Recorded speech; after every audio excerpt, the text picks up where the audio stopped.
முதல் வாசகம். ஆண்டவரை இன்னும் மிக விரைவில் அறிய தவறியது ஏன்? சாலமோனின் ஞான நூலிலிருந்த வாசகம். 13வது அதிகாரம் 1-9 முடிய உள்ள இறைவார்த்தைகள். கடவுளை அறியாத மனிதர் அனைவரும் இயல்பிலேயே அறிவிலிகளானார்கள்.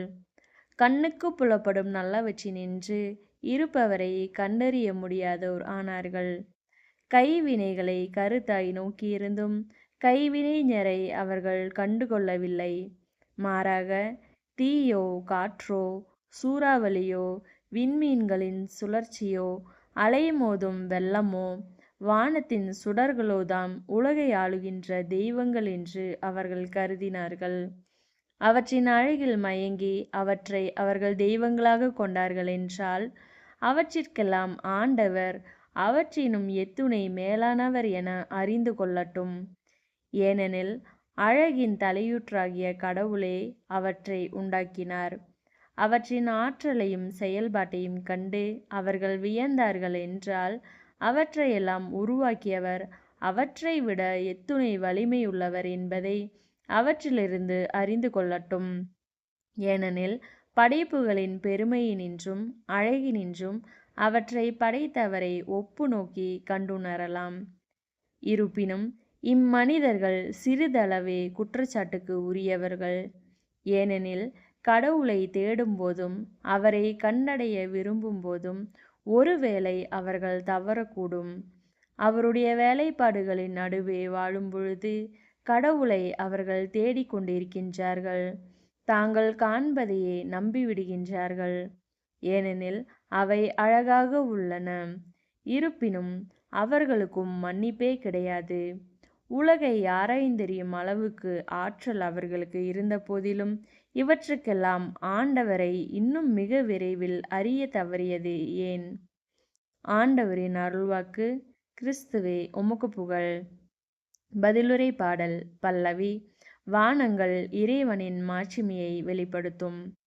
வானங்கள் இறைவனின் மாட்சிமையை வெளிப்படுத்துகின்றன. வான்வெளி அவர் தம் கைகளின் வேலைப்பாட்டை விவரிக்கின்றது. ஒவ்வொரு பகலும் அடுத்த பகலுக்கு அச்செய்தியை அறிவிக்கின்றது. ஒவ்வொரு இரவும் அடுத்த இரவுக்கு அதை பற்றிய அறிவை வழங்குகின்றது. பல்லவி. வானங்கள் இறைவனின் மாட்சிமையை வெளிப்படுத்தும்.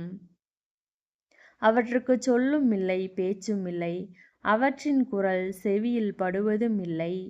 ஆயினும் அவற்றின் அறிக்கை உலகெங்கும் சென்றடைகின்றது.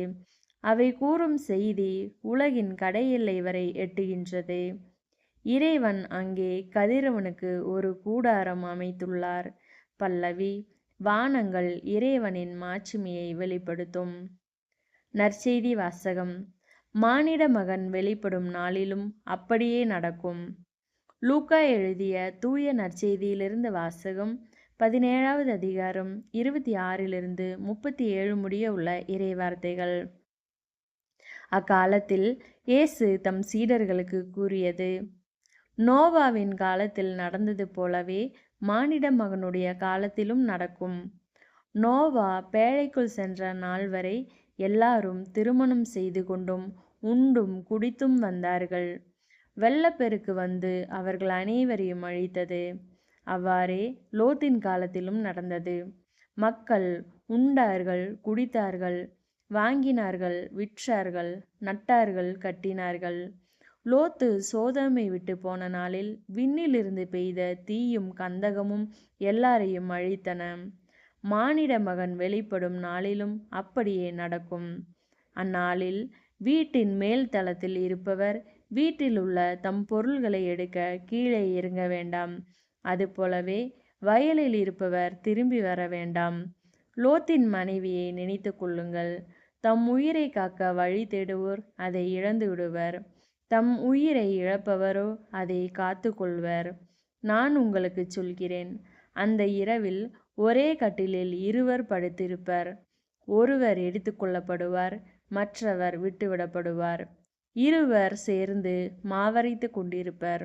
ஒருவர் எடுத்து கொள்ளப்படுவார், மற்றவர் விட்டுவிடப்படுவார். இருவர் வயலில் இருப்பர். ஒருவர் எடுத்து கொள்ளப்படுவார், மற்றவர் விட்டுவிடப்படுவார். அவர்கள் இயேசுவை பார்த்து, ஆண்டவரே, இது எங்கே நிகழும் என்று கேட்டார்கள். அவர் அவர்களிடம், பிணம் எங்கே இருக்கிறதோ அங்கேயே கழுகுகளும் வந்து கூடும் என்றார். ஆண்டவரின் அருள்வாக்கு. கிறிஸ்துவே உமக்கு புகழ்.